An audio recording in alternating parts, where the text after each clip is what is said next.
Hello everyone and welcome to the channel Rambo Let's Learn Classes session. Today in this video we are going to some sentences, daily basis sentences को आज हम use करेंगे और उनको हम बोलेंगे how to speak. किस तरह से हमें जो है हिंदी सेंटेंसेस किस तरह से हम क्लास में सेंटेंसेस को बोला करते हैं उसको हम क्या करने वाले हैं, यूज़ करने वाले हैं। मैं बोलूँगी इंग्लिश, मैं बोलूँगी हिंदी और मेरा बेटा जो है वो क्या बोलेगा, इंग्लिश। Very good. यानी कि मैं हिंदी बोलूँगी और मेरा बेटा बोलेगा, मैं ट्रांसलेट करूँगा इंग्लिश में। तो चलिए देखते हैं और सीखते हैं। तो let's get started right now. Let's begin started right now. Let's begin और शुरू करते हैं। लेट्स बिगिन और शुरू करते हैं। ओके, अभी हमें इतनी फाड़ू वाली, अभी हमें इतनी अच्छी वाली जो है इंग्लिश नहीं आती है। हम भी सीख रहे हैं और आपको सिखा रहे हैं। So let's get started. Start करते हैं हम। तो हमारा पहला सेंटेंस होगा तो जैसे कि मैं अपने सेंटेंस में बच्चों से बोला, क्लास के अंदर सभी बच्चे जब क्लास में होते हैं तो वो अपने बैग, छोटे छोटे बच्चे जो होते हैं अपने बैग को सही से अच्छे अरेंज करके नहीं रख पाते, तो उनको बोलूँगी अपनी किताब बैग में रखो। जैसे मैंने आपसे कहा कि अपनी किताब बैग में रखो, तो आप क्या बोलेंगे इंग्लिश में? बताइए स्टूडेंट। हम बोलेंगे put your books in bag. Very good, well done. Claps your hand together everybody. जैसे कि इन्होंने बताने क्या आपको बताया कि अपनी किताब बैग में रखें, तो ऐसे हम बोलेंगे पुट योर बुक्स, यानी कि अपनी बुक्स को रखें। कहाँ रखें? इन bag. Put your books in bag. ठीक, आगे हम बात करेंगे किसके विषय में? नेक्स्ट सेंटेंस के जो हम इंग्लिश में क्लास में बोला करते हैं डेली बेस में। ठीक है, एक बार मैं यहाँ पर लिखने की भी कोशिश करूँगी जिससे कि आपको अच्छा लगेगा काफ़ी और आपको समझ में भी आएगा, वेरी तो गुड। यहाँ भूल ना जाए। बिल्कुल। अपनी, ये थोड़ा अजीब सा नहीं लग रहा? कोई बात नहीं, अपनी किताबें बैग में रखें। अपनी किताबें बैग, हाँ, वैसे ऐसे ले लो। बैग को हिंदी में क्या बोलते हैं? बैग में रखें। वैसे अपनी किताबें बैग में रखें। बैग को हिंदी में क्या बोलते हैं? बस्ता। इसका जवाब बस्ता बोलते हैं। ठीक है, और एक सेकेंड रुक जाइए थोड़ा सा। इसको हम इंग्लिश में ट्रांसलेट करेंगे, तो बच्चे बोलिए, बोलो इंग्लिश में। तो ये बन जाएगा हमारा put your bags in bag, books in bag. देखिए मैं दोबारा, तो क्या कहती हूँ, दोबारा दूसरा कलर ले लेती हूँ मैं एक अलग सा। तो मैं इसको यहाँ पर बताऊँगी। एक बार मेरे बेटे ने बताया है, क्या बताया बच्चे ने? Put your books in bag. Very good. Put your books in bag. Put your books in bag. Very good. Put your books in bag, यानी कि अपनी किताबों को बैग में रखो। ये किसने कहा है? टीचर ने कहा है। किससे कहा है? स्टूडेंट से। Very good. अब हम चलेंगे नेक्स्ट पेज पर, सेकंड पेज पर चलते हैं, समझते हैं। अगर मैं दूसरा सेंटेंस बोलूँ, मैं अगर बोलूँ अपने बच्चों से, कोई बात नहीं। जैसे बच्चे क्या करते हैं, कई बार मिस्टेक कर देते हैं, उन्होंने कुछ लिखा और वो उनसे मिस्टेक हो गया, तो बच्चे आते हैं पास, मैम देखिए इसमें मुझसे मिस्टेक हो गई है, हमने आपकी जो हेडिंग आपने लिखी वो हमने इसको सही से नहीं, इसको राइट डाउन नहीं कर पाया ब्लैक बोर्ड से। तो मैं बच्चों से बोलती हूँ कोई बात नहीं, तो उसको मेरा बेटा बताएगा कि वो किस तरीके से बोलते हैं उसको कोई बात नहीं को। बताइए बच्चे। ट्रांसलेट अगर हम करेंगे तो वो बन जाएगा नेवर माइंड। नेवर माइंड के अलावा भी इसको कोई बात को क्या और बोल सकते हैं? इसके अलावा भी हम इसे बोल सकते हैं नो प्रॉब्लम। Very good. तो देखिए हम एक बार दोबारा से बात करेंगे, कोई बात नहीं। क्लास में मोस्टली टीचर बोलती हैं, जब बच्चों से मिस्टेक हो जाती है बच्चे डर जाते हैं कि भाई अब तो फिर टीचर में डांटेगी, तो इसको हम बोलेंगे कोई बात नहीं। बच्चे बहुत डर जाते हैं कि भाई अब भाई क्या होगा, हमारी कॉपी तो ऐसी हो गई और कि मैम पिटाई ना बहुत कर से दें। बच्चों का काम भी कंप्लीट नहीं होता है, तो बच्चे तो हम कोई बात नहीं का, तो हम क्या लिखेंगे? Never mind. यानी कि बच्चों को नेवर माइंड, कोई बात नहीं, इसको माइंड नहीं करना, नेवर माइंड। ठीक है, नेवर माइंड के अलावा भी बच्चे, मैंने आपको क्या बताया था? नेवर माइंड के अलावा भी प्रॉब्लम। Very good. हम लिख सकते हैं नो प्रॉब्लम। क्या लिख सकते हैं? No problem. Very good. Everybody clap your hands for my nephew Khizar Ali Khan. Everybody. ठीक है, क्योंकि अभी मेरा बेटा है और इसके लिए मैं भी चाहती हूँ ताकि ये जो है इनका जो मोटिवेशन है वो डाउन ना हो, और ये इनके लिए इसलिए मैंने क्लैप करवाया। ठीक है, चलिए नेक्स्ट पेज लेते हैं। Very good. नेक्स्ट पेज लेंगे तो हम एक बार जैसे बच्चे कई बार काम उनसे हो नहीं पाता है, ब्लैक बोर्ड से कॉपी करना हो गया, या फिर उन बच्चों के टेस्ट में नहीं कर पा रहे हैं बच्चे, या फिर उन्होंने क्या हुआ कि वो बच्चे जो हैं आए नहीं हैं, एक दिन उन्होंने छुट्टी कर ली, मैम ने उससे सरप्राइज टेस्ट ले लिया, तो बच्चे बोलेंगे मैम हमसे नहीं हो रहा, तो हम उनसे बोलते ना बच्चे कोशिश करो, कोई बात नहीं। टीचर्स का काम क्या है? बच्चों को कोशिश करवाना। कोशिश करो, ठीक है, कोशिश करो को अगर हम बच्चों से बोलेंगे तो बच्चों इंग्लिश में हम बच्चे क्या बोलेंगे उसको? Try again. Very good. तो हम यहाँ पे लिखेंगे ट्राई अगेन, यानी कि क्या करना है? ट्राई करना है, ठीक है, कोशिश करना है, ठीक है, very good. Keep your hand, clap your hand together for my nephew Khizar Ali Khan. Try again, okay, इसको हम बोलेंगे कोशिश करो। इससे पहले हमने क्या समझा? इससे पहले हमने समझा था कि टीचर्स ने बच्चों को कहा है बैग के अंदर बुक्स को रख लीजिए, है ना, बोलते हैं क्लास के अंदर। तो मैंने उसको बताया था, मेरे भतीजे ने, मेरे बेटे ने, कि puts your books in bag, ठीक। उसके बाद मैंने आपको बताया कि कोई बात नहीं, तो उसके लिए हमने इसको पढ़ा था नेवर माइंड और नो प्रॉब्लम को। उसके बाद में थर्ड हमारा जो था उसको हमने पढ़ा था किसके बारे में? कोशिश करो, तो हमने उसको बोला उसको ट्राई अगेन, ठीक। आगे हम चलेंगे, नेक्स्ट सेंटेंस को समझेंगे। जैसे क्लास में बच्चे कई बार ऐसा होता है कि अपनी बॉडी को मूव करते रहे। टीचर्स ने बोला है कि भाई नेशनल एंथम हो रहा है, आप अपनी बॉडी बिल्कुल कैसे रखना है? स्ट्रेट रखना है। तो बच्चे भी मूव कर रहे हैं और बच्चे एकदम से बॉडी को मूव किए जा रहे हैं। तो अगर हम वहाँ पर बच्चे से बोलेंगे, क्या बोलेंगे? सीधे खड़े रहो। बच्चे को मैंने कहा है कि भाई सीधे खड़े रहिए, और बच्चा सीधे खड़ा नहीं हो रहा है, बच्चे को लग रहा है कि बस बॉडी मूव करने में इसको बड़ा ही इंटरेस्ट आ रहा है। तो हम उसको क्या बोलेंगे? बच्चे बताइए क्या बोलेंगे? Stand still. Very good. बच्चों को हम बोलेंगे स्टैंड स्टिल, यानी कि बच्चों को क्या करना है? स्टिल करना है। कैसे करना है? स्टैंड, यानी कि सीधे खड़ा रहना है, बिल्कुल, ठीक है। एक बार दोबारा देखेंगे, हमने क्या बोला? सीधे खड़े रहो। सीधे खड़े रहो को हम इंग्लिश में क्या बोलेंगे? बच्चे बताइए। Stand still. स्टैंड स्टिल बोलेंगे, सीधे खड़े रहोगे, ठीक है। उसके बाद में हम चलते हैं नेक्स्ट सेंटेंस पर। अगर हम बात करें नेक्स्ट सेंटेंस की, तो कई बार बच्चे क्या करते हैं, किसी काम को कहते हैं कि नहीं मैम हम जो है घर से करके ले आएंगे इस काम को। तो हम बच्चे से बोलते हैं नहीं भाई ये अभी क्लास का वर्क है, CW है, और आपको क्लास वर्क जो है यहीं चेक करवाना। तो इसके लिए हम बच्चों को बोलते हैं कि भाई नहीं भाई आपको जो है ये काम, ये वर्क जो है क्लास का वर्क आपको यहीं राइट डाउन करना है, यहीं पे इसको करना है कंप्लीट, ठीक है। मैंने बच्चों से बोला अभी करो, तो बच्चे बहुत कहेंगे भाई क्या ही किया जाए। तो इस सेंटेंस को अगर हम इंग्लिश में ट्रांसलेट करेंगे तो वो क्या बनेगा, ये बताएंगे? Do it now. Very good. तो देखिए हम इसको क्या लिखेंगे? हम लिखेंगे do it now. Do it now.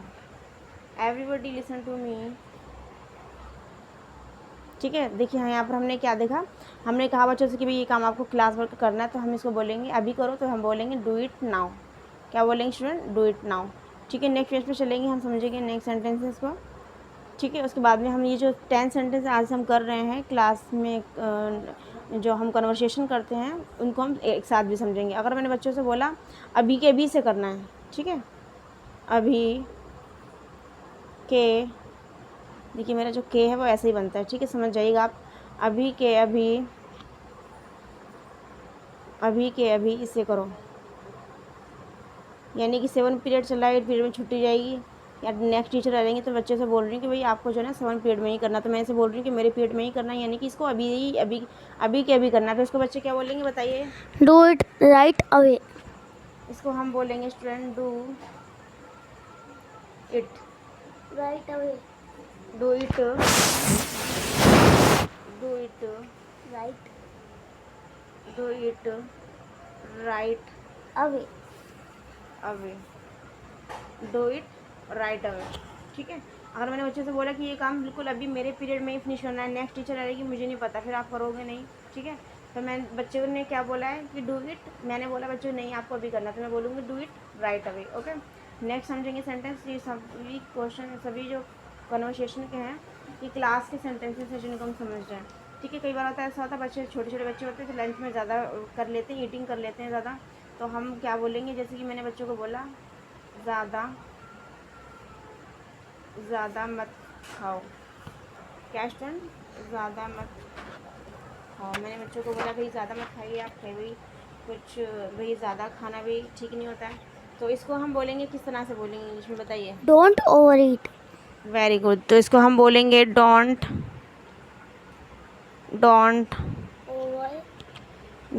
Over ईट, यानी कि आपको क्या करना है? ज़्यादा नहीं खाना है, ठीक है, क्योंकि ज़्यादा खाने से क्या है, सेहत ख़राब हो जाती है, जिस तरह से कम खाने से अच्छी हो जाती है, ठीक है। इसका अपोजिशन में ये चीज़ है, तो ज़्यादा मत खाओ, तो हम बोलेंगे don't eat, over eat, don't. Over eat. Very good, ठीक है। नेक्स्ट स्लाइड्स पे हम चलेंगे और समझेंगे। अगर मैं बोलूँ क्या तुमने सुना नहीं, बच्चों को से मैंने बोला कि भाई आप ये काम कर नहीं रहे हो, ढीठ बना दिखाया जा रहे हो, तो मैंने अगर बच्चे को बोल दिया कि भाई क्या तुमने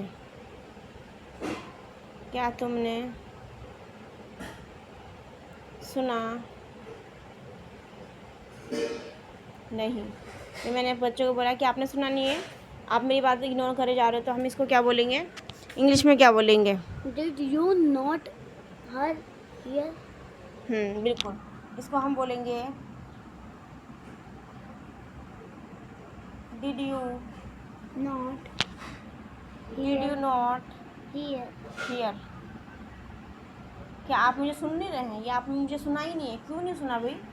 टीचर्स आपको पढ़ा रही है, आपको बोल रही है, आपके बेनिफिशियल के लिए आपको पढ़ा रही है, ठीक है, आपके लिए बोल रही जा रही है इतनी बार, तो आपको हम बोलेंगे इंग्लिश में डिड यू नॉट हियर, कि आपने सुना नहीं, ठीक है।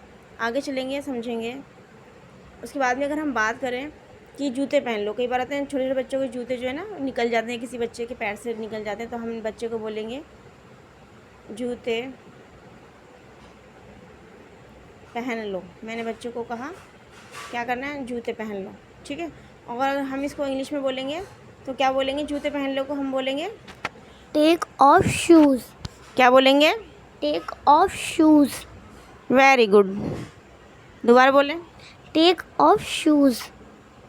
वेरी गुड, तो इन्होंने क्या कहा, टेक ऑफ शूज़। जैसे कि लैंड करता है ना, क्या बोलते हैं, एरोप्लेन टेक ऑफ करता है, तो उसी तरीके से टेक ऑफ करता है, यानी कि ज़मीन से मिल जाता है, तो वैसे ही टेक ऑफ करना है, यानी कि अपने शूज़ को हमें अपने क्या करना है, पैर से मिला लेना, तो इसको हम बोलेंगे टेक ऑफ शूज़, यानी कि जूते पहन लो, या फिर जूते ज़मीन अपने पैर से मिला लो, उसको इस तरह से भी समझ सकते हैं, ठीक है। टेक ऑफ शूज़ आपको लर्न रहेगा। अब मैं बोलूँ, बच्चे से बोलूँ ये कब हुआ, भाई आपका शूज़ उतर गया, मैं बच्चों से बोलूँ ये कब हुआ, तो अगर हम इसको सीखेंगे तो देखिए वो कैसे बोलेंगे। मैंने बोला भाई बच्चे से कि ये कब हुआ, ये कब हुआ। एक गाना है ना,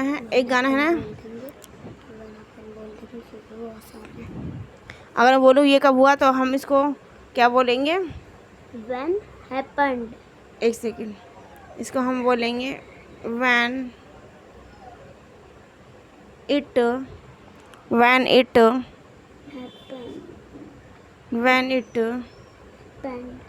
happened। क्या बोलेंगे, ये कब हुआ, भाई ये कैसे हो गया, आपका शूज़ उतर गया, तो आप कैसे बोलेंगे, आप बोलेंगे when it happened, when it happened, ठीक है, when it happened। इसका दूसरी फॉर्म में भी हम बोल सकते हैं इसको हम कह सकते हैं, एक और सिंपल भी तरीका है इसको कहने का, इसको हम बोलेंगे when, देखिए बच्चे, This happened. when did this happen। ये थोड़ा यहाँ पर हैपन जो है दूसरे जो डिड, जहाँ पे डिड लगा है वहाँ पे फर्स्ट फॉर्म है, जबकि अगर हम बात की जाए किसके बारे में, हैपन के बारे में, तो ये क्या है, सेकंड फॉर्म में, ठीक है। तो यहाँ पे आपका TH की टाइम नहीं, बस समझ जाएंगे, व्हेन इट हैपन, यानी कि ये कब हुआ, या फिर हम इसको ऐसा ही बोल सकते हैं, यहाँ पे और लिख देती हूँ, ठीक है, व्हेन इट हैपन, या फिर व्हेन डिड दिस हैपन, ये कब हुआ, तो ये जो है ये इसका मतलब ये हुआ, ये कब हुआ, ठीक है। तो ये 10 सेंटेंस की जो सीरीज़ एक बार हम दोबारा से रिकॉल कर लेंगे जो हमने समझा। बात करें सबसे पहले सेंटेंस मैंने आपको पढ़ाया था, ये मैंने कहा था कि अपनी किताब बैग में रख लो, तो हमने इसको किससे पढ़ा, बताइए। Put your books in bag. Put your books in bag, मैंने आपको पढ़ाया कि अपनी किताबें बैग के अंदर रखो, अपनी बुक्स बैग के अंदर रखना है। सेकंड मैंने आपको पढ़ाया था, कोई बात नहीं, never mind. कोई बात नहीं को क्या बोलेंगे, Never mind. वेरी गुड, और never problem.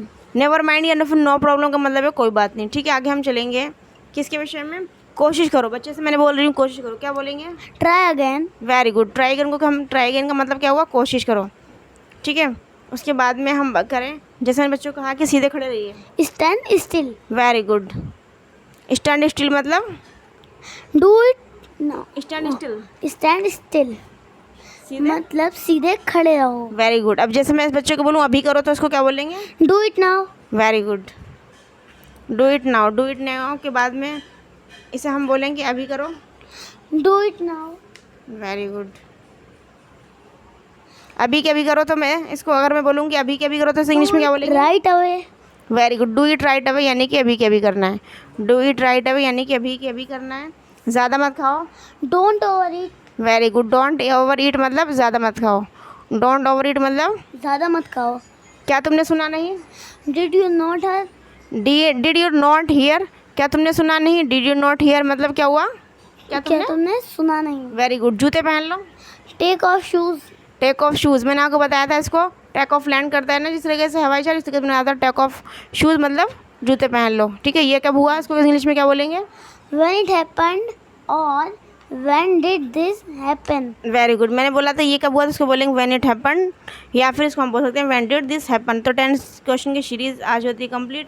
तब तक के लिए take care, bye bye, God And bless you, God bless you. Thank you for watching and God bless you all. Bye bye. Good night.